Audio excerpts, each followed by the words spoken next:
Cerita Panda Nababan soal pencopotan Gatot Nurmantio dari Panglima TNI. Marlinda Oktavia Erwanti, Detik News. Senin, tanggal 27 Juni tahun 2022 pukul 11.57 waktu Indonesia Barat.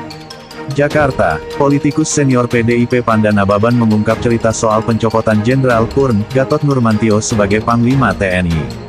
Panda menyebut roman-roman berakhirnya karir Gatot sudah tercium saat resepsi perkawinan putri Presiden Joko Widodo, Jokowi, Kahiyang Ayu, di Solo, Jawa Tengah, pada November tahun 2017. Cerita perihal Gatot Nurmantio itu diungkap Panda melalui bukunya, Panda Nababan Lahir Sebagai Petarung, sebuah autobiografi, buku 2, dalam pusaran kekuasaan. Cerita itu dirangkum dalam bab, Jenderal Gatot Membuat Kesal. Dalam bukunya, Panda mulanya bercerita mengenai pertemuannya dengan mantan Menteri Koordinator Bidang Maritim dan Sumber Daya Indonesia, Rizal Ramli, di pernikahan Kahiyang. Saat itu, Rizal Ramli menunjukkan ke Panda adanya gelagat ketidakharmonisan antara Jokowi dan Gatot. "Pan, lihat Raja Jawa itu. Soeharto sudah sadis, tapi Raja Jawa yang satu ini lebih sadis dari Soeharto." Demikian kata Rizal yang dikutip Panda, seperti dilihat Detikcom, Senin, tanggal 27 Juni tahun 2022. Panda kemudian mempertanyakan maksud pernyataan Rizal itu.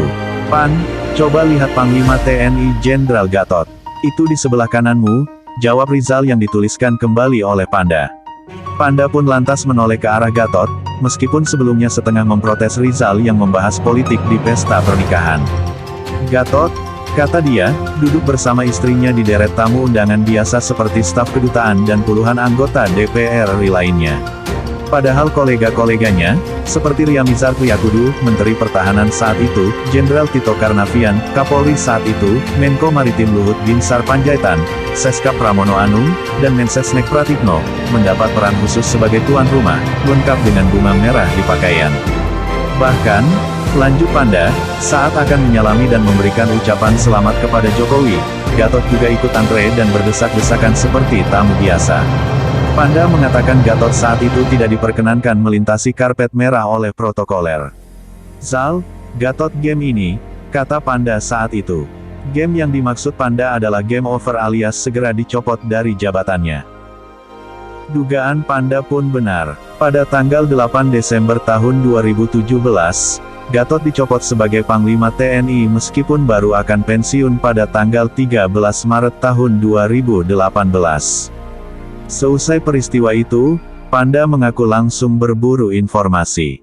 Semula, Panda mengira ketidakharmonisan itu dilatar belakangi pernyataan Gatot saat pemutaran film G30 SPKI.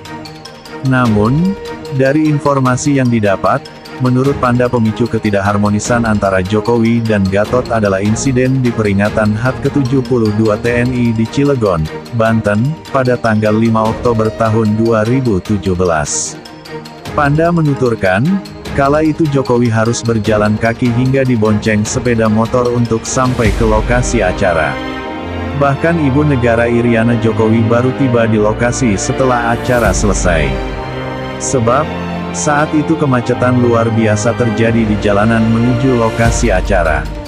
Saat Jokowi tiba di lokasi, Gatot disebut memohon maaf lantaran, begitu banyak rakyat yang datang membludak, mereka sangat antusias dan mencintai TNI. Panda mengatakan pernyataan Gatot itu dijawab Jokowi dengan senyum kecut. Rupanya, selepas acara tersebut, Jokowi memerintahkan orang dekatnya untuk menanyakan, apakah Kapolda Banten dan Korlantas Polri dilibatkan dalam mengamankan massa dan mengatur lalu lintas di acara tersebut. Ternyata, katanya, Kapolda Banten mengaku tidak dilibatkan.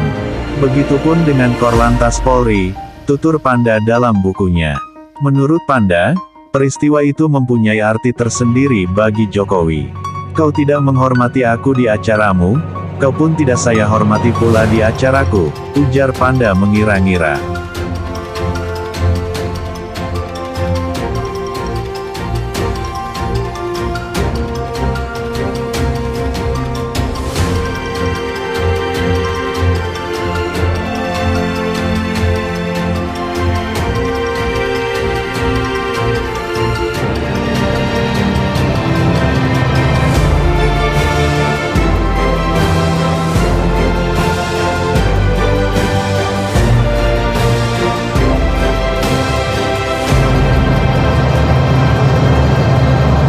Itulah sekelumit cerita di balik pencopotan Panglima Jenderal Gatot oleh Raja Jawa yang sedang berkuasa saat itu. Untuk pengkultus Jokowi atau penggemar berat atau simpatisan fanatik buta tanpa logika pasti membenarkan dengan mengatakan itulah ketegasan pemimpin yang hebat.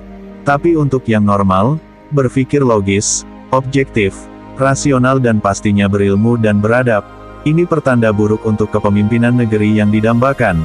Negarawan berjiwa besar, tak membawa perasaan dan urusan sentimental dalam kenegaraan.